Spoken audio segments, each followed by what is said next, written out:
গতকালকে অনেকেই হচ্ছে কমেন্ট করছো যে আপু ভাবির দরজা এবং জানলা কেন করো নাই।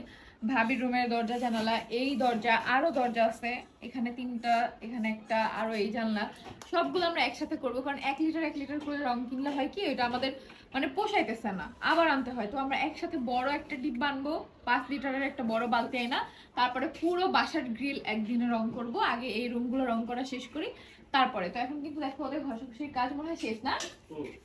এর মধ্যেই 2টা আপু আসছিল, মানে তারাও দুই যা আমার সাথে দেখা করতে, মানে আমাদের সাথে। এত ভালো, এত মানে পুরো আমাকে জড়ায় ধরে আদর করে দিয়ে গেছে যে সামনাসামনি দেখতে পারে, এত খুশি তোমরা আসলে যে এত ভালোবাসো।